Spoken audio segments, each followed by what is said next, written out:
ಎಲ್ಲ ಬೇಜಾರಾಗಿದ್ದೀರಾ? ಹಿಂಗೆ ಮಗ, ಎಲೆಕ್ಷನ್ ಬಂತಲ್ಲ, ತಲೆ ಕೆಟ್ಟೋಗ್ಬಿಟ್ಟಿದೆ. 5 ವರ್ಷಕ್ಕೊಂದು ಸತಿ ಬರೋ ಎಲೆಕ್ಷನ್ ಬಗ್ಗೆ ನೀವು ಯಾಕೆ ತಲೆ ಕೆಡ್ಸ್ಕೊತೀರಾ? ಹಂಗಲ್ಲ ಕಣೋ, ಯಾವ ಪಕ್ಷಕ್ಕೆ ಸಪೋರ್ಟ್ ಮಾಡಬೇಕು ಅಂತ. ಯಾವ ಪಕ್ಷಕ್ಕೆ ಏನಕ್ಕೋ ಸಪೋರ್ಟ್ ಮಾಡಬೇಕು? 3 ವರ್ಷದಿಂದ ನಮ್ಮ ತಾಲೂಕಲ್ಲಿ ಏನೇ ಕೆಲಸ ಕಾರ್ಯ ಆಗಲಿ ಎಲ್ಲ ಹಗಲು ರಾತ್ರಿ ಅಂತ ಕೆಲಸ ಮಾಡ್ತಾಯಿದ್ದಾರೆ. ನಮ್ಮ ತಾಲೂಕಲ್ಲಿ ದೇವಸ್ಥಾನಗಳು ಕಟ್ಸ್ಕೊಟ್ಟಿದ್ದಾರೆ. ನಮ್ಮ ಏರಿಯಾದಲ್ಲಿ ಕುಡಿಯೋಕ್ಕೆ ನೀರಿಲ್ಲ ಅಂದರೆ ನೀರು ತಂದು ಕೊಡ್ತಾರೆ, ನೀರು ಹಾಕ್ಸ್ತಾರೆ. ಮತ್ತು ಬಡ ಮಕ್ಕಳಿಗೆಲ್ಲ ಹೆಲ್ಪ್ ಮಾಡ್ತಾ ಇದ್ದಾರೆ, ವಿದ್ಯಾಭ್ಯಾಸಕ್ಕೋಸ್ಕರ ಹೆಲ್ಪ್ ಮಾಡ್ತಾ ಇದ್ದಾರೆ. ಮತ್ತು ಬಡ ರೋಗಿಗಳಿಗೆಲ್ಲ ಹೆಲ್ಪ್ ಮಾಡ್ತಾ ಇದ್ದಾರೆ. ಅವ್ರಿಗೆ ಹಾಕೋಣ ಬಿಡು ನಮ್ಮ ಓಟುಗಳು. ಸುಮ್ಮನೆ ಯಾರ್ಯಾರಿಗೋ ಏನಕ್ಕೆ ಮಾಡಬೇಕು?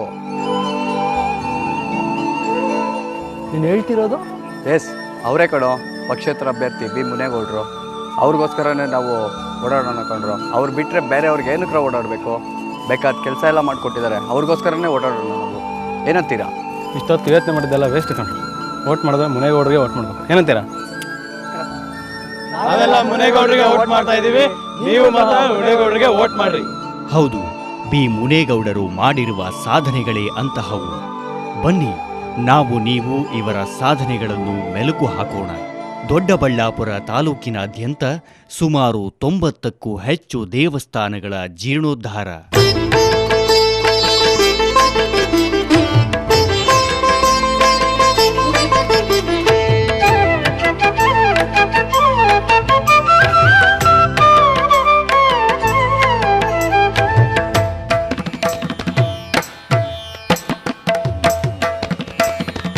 ರಸ್ತೆ ಕಾಮಗಾರಿಗಳು,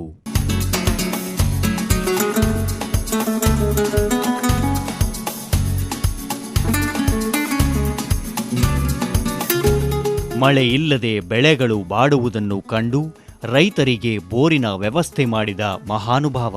ಬಡ ರೋಗಿಗಳಿಗೆ ಉಚಿತ ಆರೋಗ್ಯ ಸೇವೆ ಹಾಗೂ ಆಂಬ್ಯುಲೆನ್ಸ್ ವ್ಯವಸ್ಥೆ.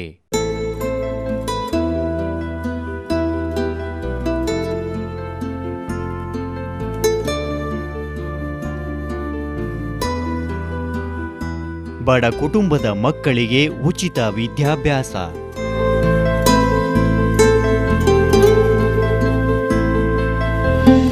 ತಾಲೂಕಿನಲ್ಲಿ ಇರುವ ಹೆಣ್ಣು ಮಕ್ಕಳನ್ನು ತಮ್ಮ ಸ್ವಂತ ಅಕ್ಕ ತಂಗಿಯರಂತೆ ಭಾವಿಸಿ ಅವರ ಮಡಿಲಿಗೆ ಬಾಗಿನ ಕೊಟ್ಟ ಪ್ರೀತಿಯ ಅಣ್ಣ.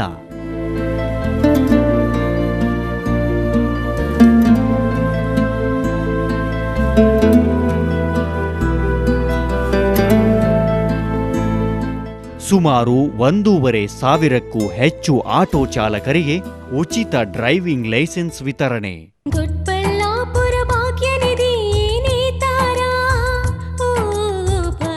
ಇದೆಲ್ಲದರ ನಡುವೆ ದೊಡ್ಡಬಳ್ಳಾಪುರದ ಜನತೆಗೆ ಇವರು ಮಾಡಿದ ಮತ್ತೊಂದು ಹೆಮ್ಮೆಯ ಕೆಲಸವೆಂದರೆ ಉಚಿತ ಕುಡಿಯುವ ನೀರಿನ ವ್ಯವಸ್ಥೆ. ಹೌದು, ದಿನವೊಂದಕ್ಕೆ 100ಕ್ಕೂ ಹೆಚ್ಚು ಲೋಡ್ಗಳನ್ನು ದೊಡ್ಡಬಳ್ಳಾಪುರ ಕ್ಷೇತ್ರದ ಜನತೆಗೆ ಹಗಲಿರುಳೆನ್ನದೆ ಕುಡಿಯುವ ನೀರಿನ ದಾಹ ತೀರಿಸಿದ್ದಾರೆ. ಎಲ್ಲಿ ವಿದ್ಯುತ್ತಿನ ಕೊರತೆಯಿಂದ ತಮ್ಮ ಈ ಸೇವೆಗೆ ತೊಂದರೆಯಾಗುತ್ತದೋ ಎಂದು ಭಾವಿಸಿ ಜನರೇಟರ್ ಅಳವಡಿಸಿ ಕ್ಷೇತ್ರದ ಜನತೆಗೆ ಉಚಿತ ಕುಡಿಯುವ ನೀರಿನ ವ್ಯವಸ್ಥೆ ಮಾಡಿ ಮಾನವೀಯತೆ ಮೆರೆದ ಮಹಾಪುರುಷ. ದೊಡ್ಡಬಳ್ಳಾಪುರ ತಾಲೂಕಲ್ಲೇ ಆಟ ಆಡೋರಿಗೆ ಒಂದು 500 ಡಿಎಲ್ ಮಾಡಿಕೊಟ್ಟವ್ರೆ, ಬುಕ್ಗಳು ಕೊಟ್ಟವ್ರೆ, ಸ್ಕೂಲ್ ಮಕ್ಕಳಿಗೆ ನೀರಿನ ವ್ಯವಸ್ಥೆ ಪ್ರತಿಯೊಂದು ಚೆನ್ನಾಗಿ ಮಾಡವ್ರೆ. ಚಾಮುಂಡಿ ತಾಯಿಯ ಹೆಮ್ಮೆಯವರ ಪುತ್ರ, ಈ ನಮ್ಮ ಕ್ಷೇತ್ರದ ಪ್ರೀತಿಗೆ ಪಾತ್ರ, ದೊಡ್ಡಬಳ್ಳಾಪುರದ ಮನೆಮಗನು ಮುನೇಗೌಡ್ರು, ಮುನೇಗೌಡ್ರು, ಮುನೇಗೌಡ್ರು, ಮುನೇಗೌಡ್ರು. 5/5/2013 ನಡೆಯುವಂಥ ಚುನಾವಣೆಯಲ್ಲಿ ನಾನು ಪಕ್ಷೇತರ ಅಭ್ಯರ್ಥಿಯಾಗಿ ನಿಂತಿರೋದು. ನನ್ನ ಚಿಹ್ನೆ ಆಟೋ. ಈ ಆಟೋ ಎಲ್ರಿಗೂ ಸಾರ್ವಜನಿಕರ ಒಂದು ಸೇವಾ ಸಾರಥಿ, ಇದನ್ನು ಮರಿಬೇಡ್ರಿ. ಅದೇ ರೀತಿ ನಾನು ಸಹ ನಿಮ್ಮ ಸೇವಾ ಸಾರಥಿ. ಈ ಸಾರಥಿಯ ಒಂದು ಚಿಹ್ನೆಗೆ ಎಲ್ಲರೂ ಸಹ ತಪ್ಪದೆ ಮತ ನೀಡಿ. ಮತ ನೀಡಿ ನಿಮ್ಮ ಬೈಕೇನ, ನಿಮ್ಮ ಆಸೆನ, ನಿಮ್ಮ ಬೆಂಬಲನ ಹಾಳು ಮಾಡದೆ ಈ ಚಿಹ್ನೆ ಮತ ಕೊಡಿ. ನಿಮ್ಮ ಸೇವಕನಾಗಿ ನನ್ನನ್ನು ಆರಿಸ್ಕೊಳ್ಳಿ. ನೀವು ಓಟ್ ಕೊಟ್ಟಿದ ನಂತರ ನಾನು ಮತ್ತೊಂದು ಮನೆಗೂ ಬಂದು ನಿಮ್ಮಲ್ಲಿ ಸಿಹಿ ಹಂಚ್ಕೊತೀನಿ. ರೇಷನ್ ಕಾರ್ಡು ಅನ್ನೋದಕ್ಕೆ ಎಲ್ರಿಗೂ ಬಹಳ ತೊಂದರೆ ಆಗಿದೆ. ನಾನೇ ತಹಸೀಲ್ದಾರ್ನ ಮತ್ತು ಅವರ ಅಫಿಷಿಯಲ್ಗಳನ್ನ ಯಾರ್ಯಾರು ಅಧಿಕಾರಿಗಳಿರ್ತಾರೆ ಅವ್ರ ಜೊತೆಯಲ್ಲಿ ಅನ್ಯೋನ್ಯವಾಗಿ ನಡ್ಕೊಂಡು ನಿಮಗೆ ಒಂದು ಸಹಕಾರ ಕೊಟ್ಟು, ಸಲಹೆ ಕೊಟ್ಟು, ನಿಮಗೊಂದು ತಿಳುವಳಿ ಕೊಟ್ಟು ಆ ರೇಷನ್ ಕೊಡೋವಂಥ ವ್ಯವಸ್ಥೆನ ನಾನೇ ಕೂತ್ಕೊಂಡು ಮಾಡ್ತೀನಿ. ನಾನು ನಿಮ್ಮ ಮಗನೇ, ನಿಮ್ಮವನೇ, ನಿಮ್ಮ ಸೇವಕನೇ, ನಿಮ್ಮ ಒಂದು ವ್ಯವಸ್ಥಿತವಾಗಿ ಹಾಳಾಗಿ ಕೆಲಸ ಮಾಡ್ತೀನಿ. ನಿಮ್ಮ ಗುರುತು ಇವತ್ತು ಅಷ್ಟೇ ಒಂದು ಆಟೋ ಗುರುತು.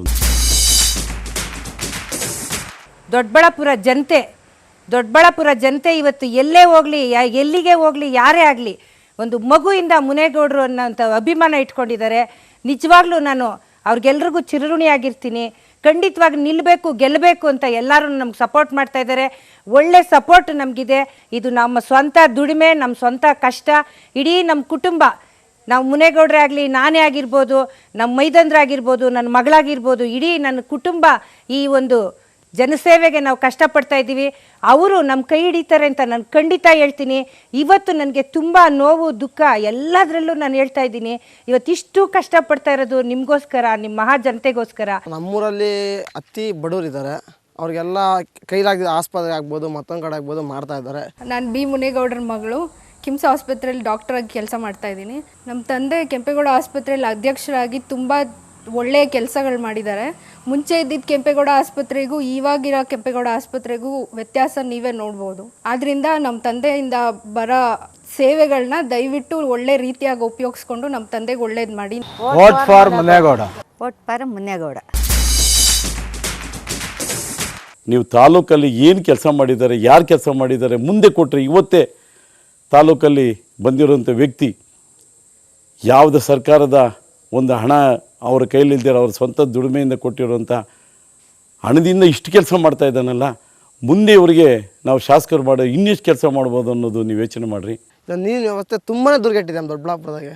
ಸೊ ಅದರಿಂದ ಒಂದು ನೀರಿನ ಟ್ಯಾಂಕಿ ಅದು ಈಗ ಬಂದು ಸಾವುಕಾರ ಮಾತ್ರ ಯೂಸ್ ಆಗುತ್ತೆ, 500-600 ರೂಪಾಯಿ ಅದು. ಸೊ ಅಂಥದ್ದು ದಿಸಕ್ಕೆ ಒಂದೊಂದು ಏರಿಯಾಗೆ ಅಂತ ಬಂದು 3-3, 2-2 ಕಳ್ಸ್ಕೊಂಡು ಕೊಡ್ತಾ ಇದ್ದಾರೆ. ತುಂಬ ಜನಗಳು ಅನುಕೂಲ ಆಗ್ತಾ ಇದೆ. ಒಳ್ಳೆಯ ವ್ಯಕ್ತಿ. ನನ್ನ ಮೊದಲನೇ ಆದ್ಯತೆ ಒಂದು ದೊಡ್ಡಬಳ್ಳಾಪುರ ಟೌನ್ಗೆ ಯಥೇಚ್ಛವಾಗಿ ನೀರು ಕೊಡುವಂಥ ವ್ಯವಸ್ಥೆ ನಾನು ಮಾಡಬೇಕು. ನನ್ನ ಹಣೆ ಬರದಲ್ಲಿದೆ ಅದು. ಇವತ್ತು ನಾನು ದೊಡ್ಡಬಳ್ಳಾಪುರದಲ್ಲಿ ದೇವಸ್ಥಾನಗಳು ಕಲ್ಕೊಡ್ತಾ ಇದ್ದೀರಿ. ಪುಣ್ಯಾತ್ಮ ನನಗೆ ಜಿ ರಾಮೇಗೌಡರು ಆರ್ಥಿಕವಾಗಿ ನಾನು ಬೆಳವಣಿಗೆ ಮಾಡಿದರು. ಜಿ ರಾಮೇಗೌಡರು ಹಿಂದೆ ಶಾಸಕರಾಗಿದ್ದವರು, ಮಿನಿಸ್ಟರ್ ಆಗಿದ್ದವರು. ಜಿ ರಾಮೇಗೌಡರು ನನಗೆ ಒಂದು ಕ್ವಾರಿ ಲೀಸ್ ಮಾಡಿಕೊಟ್ರು. ಆವತ್ತಿಂದ ನಾನು ದುಡಿದು ಇಲ್ಲಿ ಕೊಟ್ಟಿರೋಂಥ ಹಣ ಅವ್ರು ನಾನು ಇವತ್ತೂ ನೆನ್ತ್ಕೊಬೇಕು. ರಾಮೇಗೌಡರು ನಾನು ಪುನರುಚ್ಚಾರಣೆ ಮಾಡೋದ್ರಿಂದ ನನಗೆ ಶಾಂತಿ ಸಿಗ್ತದೆ ಅಂತ ಆಸೆ. ಅದರಿಂದ ದೊಡ್ಡಬಳ್ಳಾಪುರದಲ್ಲಿ ಎಲ್ಲ ಹಳ್ಳಿಗಳಲ್ಲೂ ಅವ್ರ ಹೆಸರಲ್ಲಿ ಮತ್ತು ನನ್ನ ಒಂದು ಸೇವಾರ್ಥದಲ್ಲಿ ಒಂದು ದೇವಸ್ಥಾನ ಕಟ್ಟಬೇಕು ಅಂತ ಹೇಳಿ ನಾನು ಇದ್ದೀನಿ. ಅದನ್ನು ನೀವು ನನ್ನ ಸೋಲಿಸಿ ದೂರ ತಳ್ಳಬೇಡಿ. ನಿಮ್ಮ ಕಾಲು ಇಟ್ಕೊಂಡು ನಾನು ಕೇಳ್ಕೊಳ್ತೀನಿ ಮಹಾಜನಗಳಲ್ಲಿ, ದೊಡ್ಡಬಳ್ಳಾಪುರ ಜನತೆಗೆ, ನಮ್ಮ ಯಜಮಾನ್ರ ಪರವಾಗಿ ನಾನು ಕೇಳ್ಕೊಳ್ತಾ ಇದ್ದೀನಿ. ದಯವಿಟ್ಟು ಎಲ್ಲರೂ ನಮ್ಮನ್ನು ಕಾಪಾಡ್ರಿ ಅಂತ ನಾನು ಕೇಳ್ಕೊಳ್ತಾ ಇದ್ದೀನಿ. ನಮ್ಮ ತಾಲೂಕಿಗೆ ಏನಾದರೂ ಮಾಡಿದರೆ ಮುನೇಗೌಡರೇ ಮಾಡಿರೋದು. ಬಡವರ ಬಗ್ಗರಿಗೆ, ಹೆಣ್ಣುಮಕ್ಳಿಗೆ, ಅಮಾಯಕರಿಗೆ, ಸತ್ತೋರಿಗೂ ಕೆಟ್ಟರಿಗೂ ಎಲ್ಲದಕ್ಕೂ ಮಾಡಿರೋರು ಮುನೇಗೌಡರೇ. ಒಂದು ದೇವಸ್ಥಾನ ಗುರುತಿಸಿರೋರು ಅವರೇ. ನಾವು ಅವ್ರಿಗಿನ್ನ ಯಾವುದೂ ಅಧಿಕಾರ ಕೊಟ್ಟಿಲ್ಲ, ಆದರೂ ನಮ್ಗೆ ಇಷ್ಟು ಸಹಾಯ ಮಾಡ್ಯವ್ರು ಅವರು. ಈಗ ಅಧಿಕಾರದಲ್ಲಿರೋರು ನಮ್ಗೇನು ಸಹಾಯ ಮಾಡಿಲ್ಲ. ವೋಟ್ ಫಾರ್ ಮುನೇಗೌಡರು. ನನ್ನ ಮುಂದಿನ ಆಲೋಚನೆ ಏನಂದರೆ, ನನಗೆ ಇವತ್ತು ಸಾವುಕಾರ ಹೋಬಳಿ ಅಂತ ಇದನ್ನು ನಮ್ಮ ಸಾಸ್ಲು ಹೋಬಳಿನ ಎಲ್ಲರೂ ಹೀನಮಾನವಾಗಿ ಸಾರಾಯಿ ಹೋಬಳಿ ಅಥವಾ ಕಾಸ್ಲು ಹೋಬಳಿ ಅಂತವ್ರೆ. ನನ್ನ ಆಸೆ ಏನಂದರೆ ಅದನ್ನು ನನಗೆ ಒಂದು ಬೆಂಬಲ ಕೊಟ್ಟು ನನ್ನ ಗೆಲ್ಲಿಸಿದರೆ ಅದನ್ನು ಸಾವುಕಾರ ಹೋಬಳಿ ಮಾಡಬೇಕು ಅಂತ ಆಸೆ. ಅಲ್ಲಿ ಒಂದು ಇಂಡಸ್ಟ್ರಿಯಲ್ ಏರಿಯಾ ತಂದು ಅಥವಾ ಫಿಲಮ್ ಸಿಟಿ ಅನ್ನೋದನ್ನು ಅಲ್ಲಿ ಇಂಟ್ರೊಡ್ಯೂಸ್ ಮಾಡಿದರೆ ಅದು ಸಾವುಕಾರ ಹೋಬಳಿ ಆಗೋದೇ ಸಂಶಯನೇ ಇಲ್ಲ. ಆಮೇಲೆ ಇನ್ನೊಂದು ಆಸೆ ಏನಂದರೆ, ನನಗೆ ಕೆಂಪೇಗೌಡ ಆಸ್ಪತ್ರೆಯನ್ನು ದೊಡ್ಡಬಳ್ಳಾಪುರಿಗೆ ಒಂದು ಬ್ರಾಂಚ್ ಮಾಡಿ ಇಲ್ಲಿ ಒಂದು ಸೇವೆನ ಪಡೆಯುವಂಥ ವ್ಯವಸ್ಥೆ ನಾನು ಈಗಾಗಲೇ ನಮ್ಮ ಅಧ್ಯಕ್ಷತ್ರ ಮಾತಾಡಿದ್ದೀನಿ. ಅದೇ ರೀತಿ ವೇಣುಗೋಪಾಲ ಸ್ವಾಮಿ ಕ್ರೆಡಿಟ್ ಕೋಆಪರೇಟಿವ್ ಬ್ಯಾಂಕ್ ಅಂತ ಒಂದು ತೆಗೆದು ಅದನ್ನು ಈ ಬಡವರಿಗೆ 10,000 ರೂಪಾಯಿವರೆಗೂ ಫ್ರೀಯಾಗಿ ಸಾಲ ಕೊಡುವಂಥ ವ್ಯವಸ್ಥೆ ಮಾಡಬೇಕು ಅಂತಿದ್ದೀನಿ. ಪಾಪ ಇವತ್ತು ಬಡವರು, ತಳ್ಳೋ ಗಾಡಿಯವರು, ಆಟೋ ಡ್ರೈವರ್ಗಳು ಭಾರಿ ಕಷ್ಟದಲ್ಲಿದ್ದಾರೆ. ಅವರಿಗೆ ಒಂದು 10,000 ರೂಪಾಯಿನ 3 ತಿಂಗಳೊಳಗಡೆ ಕಟ್ಟುವಂಥ ವ್ಯವಸ್ಥೆ ಮಾಡಿ ಫ್ರೀಯಾಗಿ ಬಡ್ಡಿ ಇಲ್ದಿರೇ ಕೊಡುವಂಥ ವ್ಯವಸ್ಥೆ ನಾನು ಮಾಡ್ಕೊತೀನಿ. ಅದೇ ರೀತಿ ಹೆಚ್ಚಿಗೆ ಕೊಡುವಂಥ ವ್ಯವಸ್ಥೆನ ನಾನು ನಿಮ್ಮ ಒಂದು ಸಹಕಾರ, ಸಲಹೆ ಮೇರೆಗೆ ನಾನು ನಡ್ಕೊತೀನಿ ಹೊರತು ಏನೇ ಮಾಡಿದರೂ ಸಹ ನಿಮ್ಮನ್ನು ಸೇರಿ ನಿಮ್ಮನ್ನು ಕೂರಿಸಿ ಮಾತಾಡಿದ್ರೆ ನಾನು ಏನೂ ಮಾಡಲ್ಲ. ಇವತ್ತಿನ ಪರಿಸ್ಥಿತಿಯಲ್ಲಿ ದೊಡ್ಡಬಳ್ಳಾಪುರ ಯಾವ ಮಟ್ಟಕ್ಕೆ ಇಳಿಸಿದ್ದಾರೆ, ಎಷ್ಟು ದಿವಸದಿಂದ ಸರ್ಕಾರ ನಡೆಸಿರೋದಂತ ನೋಡಿದ್ದೀರಿ. ಇವತ್ತು ನಾನು ಸೋತಾಗಿನಿಂದ ಇವತ್ತು ಕ್ಷೇತ್ರದಲ್ಲಿ ನಾನು ಬಂದು ನನ್ನನ್ನು 25,000 ಮತಗಳು ಕೊಟ್ಟು ಇಲ್ಲೇ ದೊಡ್ಡಬಳ್ಳಾಪುರದಲ್ಲಿ ಇರೋಂಗೆ ನೀವು ಮಾಡಿದ್ದೀರಿ. ಇವತ್ತು ನಾನು ಇದ್ದೀನಿ. ಇವತ್ತಿನ ಪರಿಸ್ಥಿತಿಯಲ್ಲಿ ದೊಡ್ಡಬಳ್ಳಾಪುರ ಯಾವ ಮಟ್ಟಕ್ಕೆ ಹೋಗಿದೆ ಅಂದರೆ, ಕಾಂಗ್ರೆಸ್ ಆಡಿದೆ, BJP ಆಗಿದೆ, ದಳ ಆಡಿದೆ. ಏನು ಮಾಡ್ತು ಕ್ಷೇತ್ರಕ್ಕೆ ಅಂತ ಯೋಚನೆ ಮಾಡಿ, ಏನು ಮಾಡೋವನಂತ ಯೋಚನೆ ಮಾಡಿ.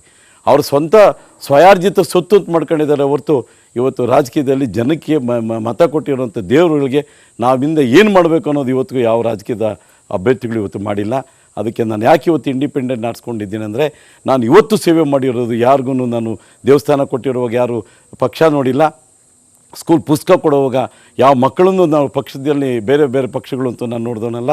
ಇವತ್ತು ನೀರು ಕೊಡೋದಾಗಲಿ, ದೇವಸ್ಥಾನ ಕೊಡೋದಾಗಲಿ, ಪುಸ್ತಕ ಕೊಡೋದಾಗಲಿ, ಈ ಕಡೆ ಆಸ್ಪತ್ರೆಗೆ ನಾನು ಸಲಹೆ ಮಾಡೋದಂತಾಗಲಿ ಯಾವುದೇ ಆಗಲಿ ಇವತ್ತು ನಾನು ಯಾವುದು ಆ ಪಕ್ಷ ಈ ಪಕ್ಷ ಅಂತ ನೋಡಿಲ್ಲ, ಆ ಜಾತಿ ಈ ಜಾತಿ ಅಂತ ನೋಡಿಲ್ಲ. ಇವತ್ತು ಮಾಡಿರೋದ್ರಿಂದ ನಾನು ಇವತ್ತು ಎಲ್ಲ ಜಾತಿಯ ಎಲ್ಲ ಪಕ್ಷಗಳು ನನ್ನ ಹಿತವಾಗಿ ನಾನು ಕಾಪಾಡ್ತಾರೆ, ನಾನು ನೋಡ್ತಾರೆ ಅಂತ ಹೇಳ್ಬಿಟ್ಟು ಇವತ್ತು ನಾನು ಪಕ್ಷೇತರಾಗಿ ನಿಂತಿದ್ದೀನಿ. ಇವತ್ತು ನೀವು ಯೋಚನೆ ಮಾಡಿ, ಕಾಂಗ್ರೆಸ್ ಬಂತು ಏನು ಮಾಡ್ತು, ಈ ಇವತ್ತು ಜಾತ್ಯಾತೀತ ಜನತಾದಳ ಇತ್ತು ದೊಡ್ಡಬಳ್ಳಾಪುರದಲ್ಲಿ ಏನು ಮಾಡ್ತು, BJP ಇತ್ತು ಏನು ಮಾಡ್ತು, ಏನೂ ಮಾಡಲಿಲ್ಲ. ಸುಮ್ಮನೆ ಪಕ್ಷಾಂತರ ಮಾಡ್ಕೊಂಡು ಹೋಗ್ತಾರೆ. ಪಕ್ಷಾಂತರ ಮಾಡಿದವರು ದೊಡ್ಡಬಳ್ಳಾಪುರ ಡೆವಲಪ್ ಮಾಡ್ತೀವಿ ಅಂತ ಹೋದ್ರೆ ಇವತ್ತು ಮಾಡೋರ ನೀವೇ ತೋರಿಸಿ ನೋಡೋಣ. ನನಗೆ ಅರ್ಥ ಆಗ್ತಾಯಿಲ್ಲ. ಇವತ್ತಿನ ಕಾಂಗ್ರೆಸ್ ಪರಿಸ್ಥಿತಿ ನೋಡಿದ್ರೆ ಅವ್ರು ಏನು ಮಾಡಿದ್ದಾರೆ ಅಂತ ನಾವು ಇವತ್ತು ಕೇಳಬೇಕು. ಇವತ್ತು ನೋಡಿ, ಸತ್ಯವಾಗಿ ನಿಮ್ಮ ಆಣೆ ಇಟ್ಟು ಹೇಳ್ತೀನಿ, ನಿಮಗೆ ನಾನು ಮೋಸ ಮಾಡೋಕ್ಕೆ ಹೋಗಲ್ಲ. ನಿಮ್ಮ ಒಂದು ಇವತ್ತು ನಾನು 3 ವರ್ಷ 4 ವರ್ಷದಿಂದ ನಿಮ್ಮ ಜೊತೆಯಲ್ಲಿ ಅನ್ಯಾಯವನ್ನು ನಡ್ಕೊಂಡಿದ್ದೀನಿ. ಅದ್ರ ಜೊತೆಯಲ್ಲಿ ಅನ್ಯಾಯ ನಡೆಯೋ ಜೊತೆಯಲ್ಲಿ ಈ ಹುಡುಗರಿಗೆ ಕ್ರೀಡೆ ಯಾವುದೇ ಆಗಲಿ, ಒಂದು ಆಟ ಆಡೋದಾಗಲಿ, ಕ್ರಿಕೆಟ್ ಆಡೋದ್ರಲ್ಲಿ ಅವ್ರಿಗೆ ಮಾಡೋವಂಥ ರಾಜ್ಯೋತ್ಸವಗಳಾಗಲಿ, ಗಣೇಶನ ಕೊಡುವಂಥಾಗಲಿ, ಅವ್ರನ್ನೆಲ್ಲ ನಾನು ಜೊತೆಯಲ್ಲಿ ಸೇರ್ಕೊಂಡು ಇಷ್ಟು ಯೂಸ್ ಮಾಡಿದ್ದೀನಿ. ನೀವು ನನಗೆ ಮೋಸ ಮಾಡಲ್ಲ ಅಂತ ನಾನು ನಂಬಿದ್ದೀನಿ, ಮೋಸ ಮಾಡೋದೇ ಇಲ್ಲ ಅಂತ ನಾನು ನಂಬಿದ್ದೀನಿ. ನೀವೇ ಯೋಚನೆ ಮಾಡಿ, ಇವತ್ತವರೆಗೂ ಯಾರಾದರೂ ರಾಜಕೀಯ ವ್ಯಕ್ತಿಗಳು ನಾನು ಮಾಡಿರುವಂಥ ಕೆಲಸ ಮಾಡೋರು ಅಂತ ನೀವು ಯೋಚನೆ ಮಾಡಿ.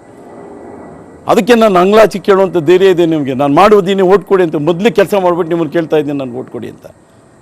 ಆದರೆ ಅವ್ರ ಥರ ಸರ್ಕಾರದಲ್ಲಿದ್ದು ಬರೀ ಸರ್ಕಾರದ ಸೊತ್ತಾಗಿ ನಾನು ಕೇಳ್ತಾ ಇಲ್ಲ. ಇವತ್ತು ನೀವು ಅರ್ಥ ಮಾಡ್ಕೊಳ್ಳಿ, ಇವತ್ತು BJPಗೆ ನೀವೇನು ಮತ ಕೊಟ್ಟರೆ BJPಯವರ ಅಧೀನದಲ್ಲಿ ಅವ್ರು ಇರ್ತಾರೆ, BJP ಆಗುವಂಥ ಶಾಸಕ. ಕಾಂಗ್ರೆಸ್ ಕೊಟ್ಟರೆ ಕಾಂಗ್ರೆಸ್ ಅಧೀನದಲ್ಲಿ ಇರ್ತಾನೆ ಅವ್ನು ಶಾಸಕ. ಅದೇ ದಳಕ್ಕೆ ನೀವು ಓಟ್ ಕೊಟ್ಟರೆ, ಜಾತ್ಯತೀತ ಜನತಾ ದಳಕ್ಕೆ ಕೊಟ್ಟರೆ ಅವರು ದಳದ ಒಂದು ಅಧಿಕಾರದಲ್ಲಿ ಅವರು ಇರ್ತಾರೆ. ಅವ್ರು ಹೇಳ್ದಂಗೆ ಮಾಡ್ತಾರೆ ಹೊರತು ಇವತ್ತಿನ ದಿವಸ ನೀವು ಓಟ್ ಕೊಟ್ಟರೆ ನನಗೆ ದೇವರುಗಳು ನೀವೇ, ನನಗೆ ರಾಜರು ನೀವೇ. ನೀವು ಹೇಳ್ದಂಗೆ ಕೆಲಸ ನಾನು ಮಾಡಬೇಕು. ಅರ್ಥ ಮಾಡ್ಕೊಳ್ಳಿ, ನಿಮ್ಮ ನಾಯಕನಾಗಬೇಕು ಅಂತ ಆಸೆ, ನಿಮ್ಮ ಪ್ರೀತಿ ಬೆಳೆಸಬೇಕು ಅಂತ ಆಸೆ, ನಿಮ್ಮ ಜೊತೆಯಲ್ಲಿ ಸ್ನೇಹ ಮಾಡಬೇಕು ಅಂತ ಆಸೆ, ನಿಮ್ಮ ಜೊತೆಯಲ್ಲೇ ನಾನು ಮಾಡುವಂಥ ಕೆಲಸ ನಾನು ಮಾಡ್ಕೊಬೇಕು ಹೊರತು ನಾನು ಮಾನತ್ವ ಮನುಷ್ಯತ್ವವನ್ನು ಮಾಡ್ಕೊಳ್ಳೋಂಥ ಮನುಷ್ಯನೇ ಅಲ್ಲ. ಅದು ನನಗಂತೂ ಅದಂತೂ ದೂರ ಆಗ್ತದೆ. ಆದರೆ ಇವತ್ತೊಂದು ದಿವಸ ನೀವೇನು ಮಾಡ್ತೀರಿ ಅನ್ನೋದನ್ನು ಮುಂದೆ ನಾನು ನೋಡೋದಲ್ಲ. ನೀವು ನನಗೆ 100% ಮಾಡಿಕೊಡ್ತೀನಿ ಅಂತ ನನ್ನ ಆಸೆ ಇದೆ. ನಿಮ್ಮ ಮೇಲೆ ಪೂರ್ತಿ ನಂಬಿಕೆ ಇಟ್ಟಿದ್ದೀನಿ. ದೊಡ್ಡಬಳ್ಳಾಪುರ ಮುಂದಿನ ಸಾರಿ ಒಳ್ಳೆಯ ಒಂದು ರಾಜ್ಯದಲ್ಲಿ ಮೊದಲನೇ ಒಂದು ಕ್ಷೇತ್ರ ಆಗಬೇಕಾದ್ರೆ ಇವತ್ತು ನೀನು ನನಗೆ ಓಟ್ ಕೊಡಿ. ನಾನು ಯಾವುದೋ ಬೇರೆ ಒಂದು ಸರ್ಕಾರದ ಒಂದು ಆಸ್ತಿ, ಸರ್ಕಾರದ ಒಂದು ಸವಲತ್ತನ್ನು ಇಲ್ಲಿ ಉಪಯೋಗಿಸಲ್ಲ. ಇವತ್ತು ಸರ್ಕಾರದ ಸವಲತ್ತನ್ನು ಇಲ್ಲಿ ಇರುವಂಥ MLAಗಳೆಲ್ಲ ಬರುವಂಥ ಸವಲತ್ತನ್ನು ಸೋತಿದ್ದಾರೆ ಕೊಡೋದಕ್ಕೆ. ಇವತ್ತು ಏನು ಮಾಡಿಕೊಟ್ಟಿದ್ದಾರೆ ಹೇಳಿ? ಇವತ್ತು ಯಾವುದೇ ನೀರು ಕೊಡುವಂಥ ವ್ಯವಸ್ಥೆ ಮಾಡಿದ್ದಾರಾ, ಅಥವಾ ಚರಂಡಿ ವ್ಯವಸ್ಥೆ ಮಾಡಿದ್ದಾರಾ, ಅಥವಾ ದೀಪದ ವ್ಯವಸ್ಥೆ ಮಾಡಿದ್ದಾರಾ, ಅಥವಾ ಇಲ್ಲಿರುವಂಥ ಬಸ್ ಡಿಪೋವನ್ನು ಇಲ್ಲೇ ಇಟ್ಕೊಳ್ಳೋವಂಥ ವ್ಯವಸ್ಥೆ ಮಾಡಿದ್ದಾರಾ? ಆಗ ನಗರಸಭೆಯನ್ನು ಒಂದು ಸ್ವಚ್ಛವಾಗಿ ಮಾಡುವಂಥ ಕಾರ್ಯಕ್ರಮ ಮಾಡಿದ್ದಾರೆ. ಅದೇ ರೀತಿ ಹಳ್ಳಿಗಳಲ್ಲಿ ರೋಡ್ಗಳು ಮಾಡಿದ್ದಾರೆ. ನನಗೆ ನಾಚಿಕೆ ಆಗ್ತದಪ್ಪ, ಅದೇನು ಯಾವ ಥರ ಇವರು ಶಾಸಕರಾಗಿದ್ದರು ಅಂತ ಗೊತ್ತಿಲ್ಲ. ಶಾಸಕರು ನೀವು ಓಟ್ ಕೊಡೋದು ನಮಗೇನಕ್ಕಂದರೆ ನಮ್ಮ ಒಂದು ಜೀವನ ಉತ್ತಮವಾಗಿರಲಿ, ನಮ್ಮ ಒಂದು ನಾವು ಓಡಾಡ್ತಾ ಇರೋಂಥ ಜಾಗಗಳು ಬೆಳೀಲಿ ಅಂತ ನೀವು ಓಟ್ ಕೊಡ್ತೀರೇ ಹೊರತು ಬೇರೆ ಥರ ನೀವು ಓಟ್ ಕೊಡೋಲ್ಲ. ಆದರೆ ಇವ್ರು ಏನು ಮಾಡ್ಕೊತಾರೆ, ಓಟ್ಗಳನ್ನ ಬೇರೆ ಥರವಾಗಿ ನಾನು ಆ ಪಕ್ಷಕ್ಕೆ ಹೋದರೆ ನಾನು ಗ್ರ್ಯಾಂಟ್ ಸಿಗ್ತದೆ, ಈ ಪಕ್ಷಕ್ಕೆ ಹೋದರೆ ಗ್ರ್ಯಾಂಟ್ ಸಿಗ್ತದೆ ಅಂದ್ಬಿಟ್ಟು ಹೋಗ್ತಾರೆ ಹೊರತು ಇವತ್ತಿಗೂ ಗ್ರ್ಯಾಂಟ್ ತಂದು ಡೆವಲಪ್ಮೆಂಟ್ ಮಾಡೋಕ್ಕಾಯ್ತಾ? ಇವತ್ತು ಘಂಟಾಘೋಷವಾಗಿ ಹೇಳ್ತೀನಿ, ನನಗೊಂದು ಸಾರಿ ಕೊಟ್ಟು ನೋಡಿ ದೊಡ್ಡಬಳ್ಳಾಪುರನ ನನ್ನ ಕೈಲಿ ಯಾವ ಥರ ಮಾಡ್ತೀನಿ ಅಂತ ನೋಡ್ಕೊಳ್ಳಿ. ಅದರ ಒಂದು ಬೆಳವಣಿಗೆಯನ್ನು ನೋಡ್ಕೊಳ್ಳಿ.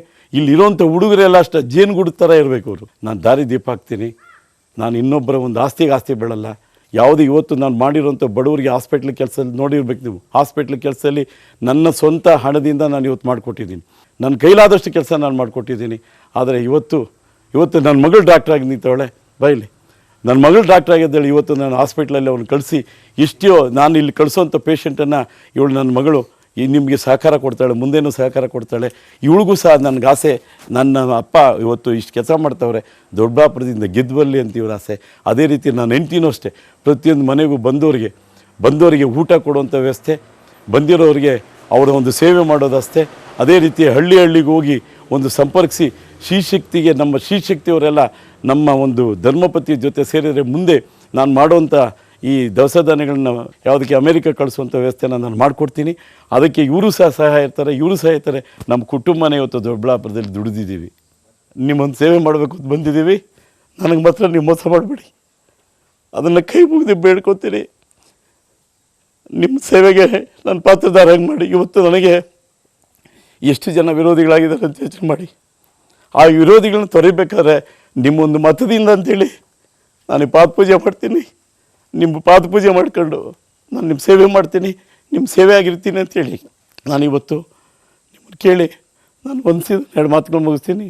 ಜೈ ದೊಡ್ಡಬಳ್ಳಾಪುರ ಒಂದು ಯಶಸ್ವಿಗೆ ನೀವೆಲ್ಲ ಕಾರಣಕರ್ತರಾಗಿದೆ ಅಂತೇಳಿ ನಿಮ್ಮ ಪಾದಪೂಜೆ ಮಾಡ್ತೀನಿ. ನನಗೆ ಯಶಸ್ವಿ ಕೊಡಿ ಅಂತೇಳಿ ನಾನು ಮನವಿ ಮಾಡ್ಕೊತೀನಿ. ಇಂತಹ ಮಗುವಿನ ಮನಸ್ಸುಳ್ಳ ವ್ಯಕ್ತಿ ಇಂದು ದೊಡ್ಡಬಳ್ಳಾಪುರ ವಿಧಾನಸಭಾ ಕ್ಷೇತ್ರದ ಪಕ್ಷೇತರ ಅಭ್ಯರ್ಥಿಯಾಗಿ ಚುನಾವಣೆಗೆ ಸ್ಪರ್ಧಿಸಿದ್ದಾರೆ. ನಾವೆಲ್ಲ ಮುನೇಗೌಡರಿಗೆ ಓಟ್ ಹಾಕ್ತಾ ಇದ್ದೀವಿ, ನೀವು ಮುನೇಗೌಡರಿಗೆ ಓಟ್ ಹಾಕಿ. Vote for Munegowda. ನಾನು ನನ್ನ ಕುಟುಂಬ ಅಂದರೆ ಮುನೇಗೌಡರು, ನಾನು, ನನ್ನ ಮೈದಂದರು ಮತ್ತು ನನ್ನ ಮಕ್ಕಳು, ಇಡೀ ನನ್ನ ಕುಟುಂಬ ಎಲ್ಲರೂ ನಿಮ್ಮನ್ನು ಕೈ ಮುಗಿದು ಕೇಳ್ಕೊತಾ ಇದ್ದೀವಿ. ಮುನೇಗೌಡರಿಗೆ ಮತ ಹಾಕಿ ಬಹುಮತದಿಂದ ಅವ್ರನ್ನ ಗೆಲ್ಲಿಸಿ ಅವ್ರನ್ನ ದೊಡ್ಡಬಳ್ಳಾಪುರ ನಾಯಕರನ್ನಾಗಿ ಮಾಡಿಕೊಡ್ರಿ ಅಂತ ಎಲ್ಲರಲ್ಲಿ ನಾನು ಮನವಿ ಮಾಡ್ಕೊಳ್ತಾ ಇದ್ದೀನಿ. ಇನ್ನೊಮ್ಮೆ ನಾನು ನಿಮ್ಮನ್ನೆಲ್ಲ ಕೈ ಮುಗಿದು ಕೇಳ್ಕೊಳ್ತಾ ಇದ್ದೀನಿ. ನಮಸ್ಕಾರ. ಜನತೆಗಳು ನಾನು ಕೇಳ್ಕೊಳ್ಳೋದಿಷ್ಟೇ, ನಮ್ಮ ತಂದೆಯವ್ರನ್ನ ಈ ಸಾರಿ ಬಹುಮತದಿಂದ ಗೆಲ್ಲಿಸಿ ಜಯಶೀಲರನ್ನಾಗಿ ಮಾಡ್ಕೊಳ್ಳಿ ಅಂತ ಕೇಳ್ಕೊತಾ ಇದ್ದೀನಿ. ಬನ್ನಿ, ನಾವು ನೀವೆಲ್ಲ ಸೇರಿ ಬಿ ಮುನೇಗೌಡರ ಆಟೋ ಗುರುತಿಗೆ ಮತ ಹಾಕೋಣ. ನಮ್ಮ ಕ್ಷೇತ್ರದ ಅಭಿವೃದ್ಧಿಗೆ ನಾಂದಿ ಹಾಡೋಣ. ದೊಡ್ಡಬಳ್ಳಾಪುರ ವಿಧಾನಸಭಾ ಕ್ಷೇತ್ರದ ಪಕ್ಷೇತರ ಅಭ್ಯರ್ಥಿಯಾಗಿ ಚುನಾವಣೆಗೆ ಸ್ಪರ್ಧಿಸಿದ್ದಾರೆ ಬಿ ಮುನೇಗೌಡರು. ಇವರ ಗುರುತು ಆಟೋ. ನಿಮ್ಮೆಲ್ಲರ ಆಟೋ, ಬಡವರ ಬಂಧು ಆಟೋ.